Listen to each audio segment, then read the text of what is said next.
Succession planning. I'll give you a quick story on succession planning. So I went to high school in a very rural place.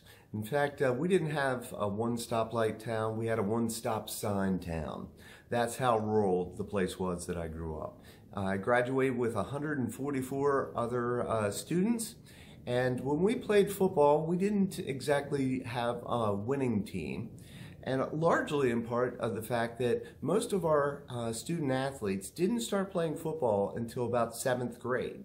Whereas all the surrounding districts and schools in that surrounding district had feeder systems whereby these students started playing football at the age of 5 years old. Now, when you put those people up against those that have not played football until they were in 7th grade, obviously you can see who's going to be well prepared.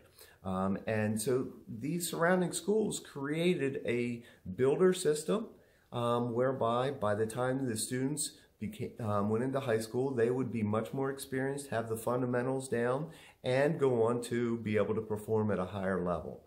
Compared to the school that didn't have those kind of preparatory programs, we just could not compete. And so we did not have long-term thinking in place within our school.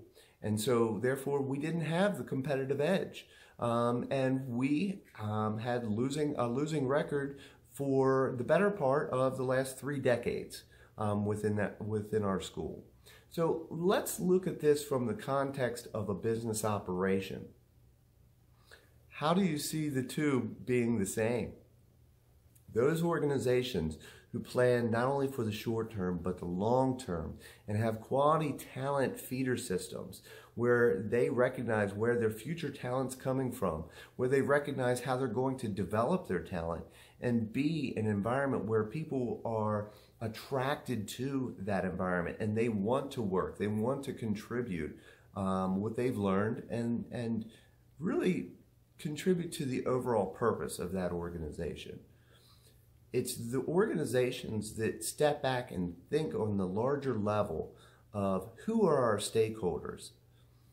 It's not just the people who buy our products or buy our services, but it's the community in which we operate. It's the employees that enable us to do the services that we do or initiate the products that we do. And so succession planning really entails taking a step back and not only doing short-term planning, but long-term planning. I know that our society is a very short-term focused society, but I guarantee you that those organizations who think both short-term and long-term are those who are destined for long-term success. And that's really what we all want, is that long-term success.